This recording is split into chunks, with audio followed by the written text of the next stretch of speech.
All right, so thank you. Welcome to another edition of Hawk Talk. My name is Jesus Molina. I'm the Veteran Center Coordinator and Multicultural Initiatives here at Harper College. Today on our show, we'll have a student veteran, and we'll recap kind of like his first year out of service and his first year in college. So welcome to our show. If you'd like to go ahead and introduce yourself.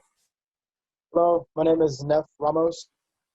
I'm an engineering student at Harper College, doing an associate's in engineering science. I'm hoping to transfer into University of Illinois at Urbana-Champaign. I did 7 years with the Marine Corps, where I was a flight equipment technician, which is basically a fancy way of saying I did survival and safety equipment on helicopters. Okay. And kind of talk briefly about your military service. You mentioned that you joined or you did 7 years. What made you get into the military or into the Marines in the first place? So I never actually intended to join. I have met a lot of people who it was their dream or like a life goal of theirs to join the military. I pretty much ended up in there accidentally. I had a friend who was really into it, and one day when we were getting ready to graduate, he literally just asked me if I wanted to go with him. And since I had no other plans, I just said yeah, and that's how I ended up in the military, just like that. So don't hold it against him. It was definitely one of the best choices I've ever made in my life. It definitely set me up really well to be successful and to accomplish everything that I've accomplished at this point. So that's it. Just complete accident. Um, you kind of briefly spoke about your military specialty. Is that something that you chose, or is that something that was given to you by the recruiter or by the Marine Corps? So a lot of people don't know this, but the Marine Corps is the only service that does not let you pick your job. I know the Army allows you to specifically pick which job you want to do. So if you want to be an intel specialist, you can pick that. If you want to be a medic, you can pick that. And the Air Force and the Navy do something similar. The Marine Corps asks you for an umbrella, right? So when I went in, I told them I was interested in aviation. And they said, got it, we'll try to get you into aviation. And they did, but I was hoping to go into being an engine mechanic, and I ended up doing my job instead. So again, it's one of those things you don't really have any control over it in the Marine Corps, but I got really lucky. It was a really good job. I learned a lot of stuff, and I got a lot of opportunities because of it. Excellent. And then in your 7 years, where were you stationed at? Like, what was your favorite duty station or place to be at? So every Marine goes through the initial stuff, which is in California or Paris Island, depending on where in the U.S. you sign up from. Here in Chicago, we go into California. So I did my first 3 months in California for boot camp and combat training. And then after that, I went back to California because we get a break in between boot camp and combat training. When I was there, and I hurt myself, so I was there for about 3 or 4 months, getting healthy again before I was able to go to my primary military occupation school. That was in Florida for me, Pensacola, Florida. Really humid, really hot, not really my style. I was there for about a year because aviation MOSs are really long. From there, I went back to California, actually. I graduated at the top of my class out of my job school, so I was able to pick where I wanted to go. So I picked California because I have family out there, and I'm a motorcycle rider, so really good motorcycle weather year-round. I was there for 3 years doing my job in Camp Pendleton, and then I signed up for a job known as MSG, which is Embassy Security Guard duty. And for that, I lived 1 year in Africa in a small country called Ouagadougou, Burkina Faso. Um, from there, I went to Lithuania, where I was for another year. And then from there, I went to Saudi Arabia for another year before I finally got out. Okay. And what made you decide to do the switch between your primary MOS into Marine Security Guard? So the platform that I started on was the CH-46 Echo, if I remember correctly, the last bit. It was phased out. It was an old Vietnam era aircraft. It was phased out and replaced by the V-22.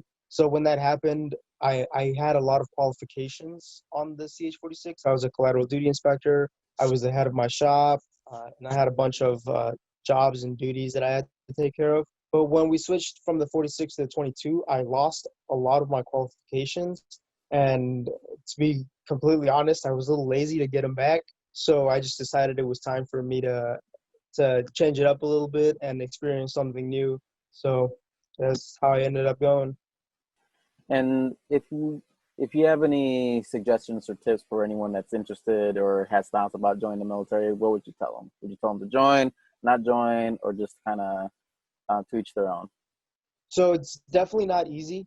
Uh, that's something that everybody should know going in. I feel like a lot of people have uh, a bad expectation Hmm. because of maybe what they see on TV or because of what they're told.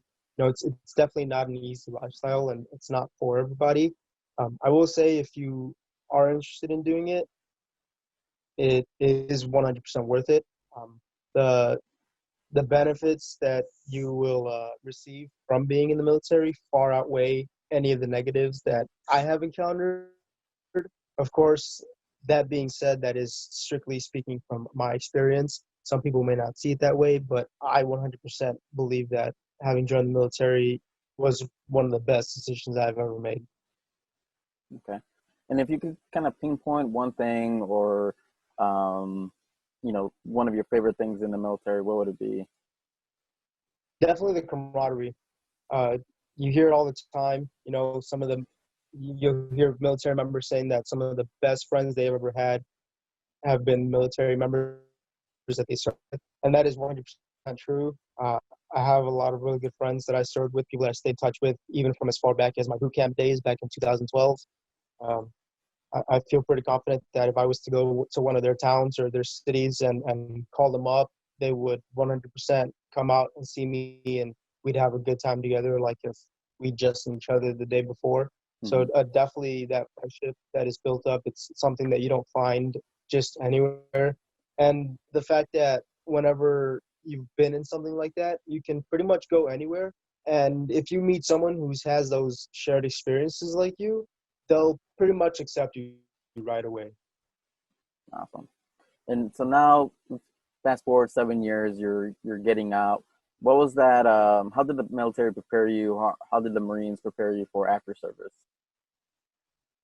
So I think, to be fair, there really wasn't much preparation. We do go through a thing called the Transition Readiness Program, which teaches you about setting up a resume and doing job interviews and stuff like that. But my goals weren't necessarily get a job coming out. I was always focused on going to school, coming out, and they do cover your GI Bill benefits and how to use them and how to get them activated and everything, which is good and all, but they give you a very basic overrun. So you'll definitely end up having to talk with your veteran coordinator at whatever school you have, if you're lucky enough to have one. Obviously, we're lucky enough to have Jesus, and he's very knowledgeable in this stuff. So it was easier for us to, or for me, to transition and come into Harper right out of service. But the military does what it can to get you prepared. But realistically, since everybody's situation coming out is so different, it's kind of hard for them to really accomplish that. So the best thing you can do to prepare is start getting in touch with the people back home. Start talking to the schools that you're interested in, finding out what veteran services are in your area, and just start gathering all that information so that you have somewhere to go or some sort of lead that may get you to where you want to be in the future. Okay. And so then, what brought you to Harper? What made you decide to start here and not somewhere else? So I decided to go to Harper because it's local. I live in Rolling Meadows. I actually live only about 5 minutes down the road from Harper. So it's local, it's close to home. And I've actually have a few friends that have gone through Harper and they have a lot of good things to say about it. So, like I said, it's local, close to home, very good reviews. Seemed Hmm. like a good plan. And how was your first semester? I know sometimes that first semester can be difficult for recently separated veterans. And how was yours, and how did you handle it? For me, I think it was a little boring. more than anything. Because I've been out of school for such a long time, when I took my placement tests, I was placed in lower level classes, and I feel like my capabilities were higher than the classes I was placed in. But obviously, they want to make sure that you're ready for the future classes, the higher level classes. So I'm glad that I was put into those classes because I definitely uh, reviewed a lot of stuff that I already learned before, but forgot at some point. But it was really boring because there's a lot of stuff that was extremely easy, very elementary. So my first semester wasn't very interesting. But now that I'm 3 semesters in, getting into higher level stuff, it's getting a little more challenging and it's getting more fun. Okay. Would there be anything that you would have done differently looking back as far as your first semester? Um, as far as like school wise, not necessarily. As far as being in the military, yes, we have this thing called tuition assistance in the military, where you can pretty much take classes while you're enlisted, and the government pays for it. I 100% should have used my tuition assistance when I was in, because that would have avoided me having to do a lot of those entry level classes, and I could have just jumped right into my core classes. And is there anything you plan to do differently from your first year to your second year? Now that you're taking harder classes, you got a year under your belt. What do you plan to do differently? Yeah, I think I'll start using more of the school's resources. I don't usually go to like tutoring centers or writing labs or anything like that. But with the material getting more difficult, and sometimes, you know, your class runs a little short because there's so much stuff that the professor's trying to teach you. They can't really go into depth with everything. So you may have a couple extra questions, but you can't get through everything because other students have questions. So you don't want to waste all the time that the professor has. So definitely using the tutoring center, um, setting up appointments with the professors to go over things one-on-one is definitely one thing that I will be doing a lot more of. And obviously, it never hurts to understand the material that you're learning way better. It's definitely going to prepare you for harder classes down the road. Excellent. And if you could tell your professors or your classmates who are not veterans, what piece of advice would you tell them in interacting with, separate new veterans or your student veterans that are in their classes? Hmm. That's a pretty tough question because, as far as I know, a lot of us don't really telegraph it. Yes, I have seen some people who wear the shirts that say, like Army veteran or Air Force veteran, or the hats with Marines on it. Um, but they're few and far between. And actually, an example is this spring semester, right before COVID hit. There was a student in my class who sat right behind me, who was also a military vet, who coincidentally also worked in Camp Pendleton at the same time that I was there in a different squadron. Never even knew it until I started talking to him. So a lot of us don't really go around letting people know, hey, I was in the military. It is a point of pride with a lot of us, but it's not something that we just shout out to the world. Mm-hmm. So honestly, the best thing is just treat them like everybody else. I know there's a lot of very patriotic people who like to thank us for our service and whatnot, but we're just regular people. A lot of us did it for the opportunities. A lot of us did it, you know, because it was a lifelong dream. A lot of us did it because of family, following their family's footsteps. So it's the way we see it, I feel, is that we didn't really do anything special. It was just something that we wanted to do, so we did it. Okay, excellent. And what I know you mentioned that you want to go to U of I in Champaign Urbana. Um, what steps are you doing in order to prepare yourself for that transition? So I'm not really familiar with how college admissions work, so I'm Mm-hmm. not entirely sure what I can do to improve my chances to get there. Um, the best thing that I've done, the best thing that I can say that I've done is I've talked to the admissions officers.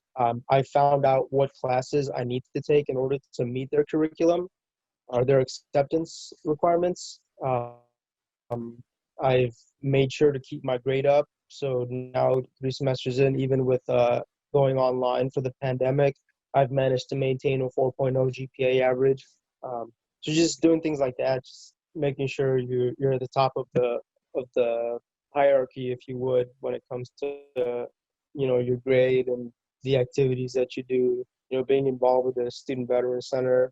I don't hold a seat at the Student Veteran Center, but I am pretty involved down there. I'm working doing the via work study, which has been a little tough because I have another job, but that's the whole other thing. But I try to do what I can.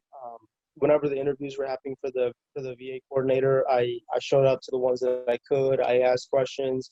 I tried to make sure that we picked the best candidate for the position, and I feel we did pretty good with that. But again, just being involved in those extracurricular activities while maintaining good grades, and staying in touch with those admissions workers at UIUC. Uh, I feel that's one of the best things that I've done, and I'm sure there's more I could do. The Mhm. only thing is I'm not really aware of what those things are. So hopefully I'll find out down the road and improve my chances of getting in. Excellent. And once you get your degree, what do you see yourself doing after college? Like, what's your dream career or company that you would like to work for? So the goal is NASA. You Mhm. know, I've always been a really big fan of mechanical components, taking machines apart, putting them back together, and understanding how they work. I've always been a really big fan of astronomy. So I think like stars and nebulas and galaxies and all that stuff is really freaking cool. So I really like science and all that stuff. So being able to work on the mechanical components, to get people into space or to get machines into space to get us to allow us to learn more about what may be out there, I think is a really cool thing. And NASA, I feel like would be an amazing job opportunity for me. So the goal is to get into NASA, but we'll see. If that doesn't work out, obviously I have some fallbacks. I know plenty of people that work at different aviation companies, and a lot of them have already told me to shoot them a message or a call whenever I finish up my degree, Mhm. or between classes in the summer for internships and stuff like that. So we'll see how far I get. Yeah, definitely. That's definitely something that you should be doing as well, is looking out for those internship opportunities, because that's something that you could put on your admissions application, but also on your resume once you start into the career field. Um, so, one last thing for before we close up our interview. What last piece of advice would you give to any veteran that's transitioning out and starting school? For any veteran that's getting ready to start school, is that the question? Right. Or it's, Just it sounds kind of weird, but you got to be prepared for the unexpected. It's a very big military thing. A lot of us know it. It's something that we're always told, expect the unexpected. When but that's pretty much what it is. A lot of people go into school thinking, I want to do accounting, and then either the classes are too difficult or they lose interest in it. So you may end up having to change your major 2 or 3 times before you finally decide on something to do. So just be prepared for that. Uh, Try your best to have a plan because your benefits are finite, and when they run out, that's it. So make sure that you do as much as you can with your benefits. Look at all the opportunities available, and just overall, don't expect your plan to actually uh, be completed. You know, um, I feel like I haven't personally have that problem because I've always wanted to do engineering stuff. So it obviously worked out for me, but pretty well, or it's been working out for me pretty well. But I do have a friend who came in, uh, actually the same friend that convinced me to join. He's going to Harper now with me. He came in saying that he wanted to be a firefighter, and then he decided, you know what, I don't want to do this. And this was after he already wasted a few months of his benefits. He's like, well, now I want to do business management, you know? So, and there's a lot of people like that. They'll come in, they'll think I want to do this one thing, and then they'll either decide that the schooling is too long, the classes are too hard, or the material just isn't interesting enough, and mhm. they'll want to change a pace. And that's a big issue because, again, your benefits are finite. So you have to make the most of them from the get-go. Right? So just always have a plan for what you're gonna do. Make sure you talk to your advisor as well so that you get the most out of your benefits. Awesome. So that wraps up our interview for today. Thank you, Neph, for taking the time to answer our questions and educate our audience about the life of a veteran, some of the things that you learned in the military, and your experience here at Harper College. So thank you again. This is Jesus signing off, and we'll see you next week. All right, take care. I will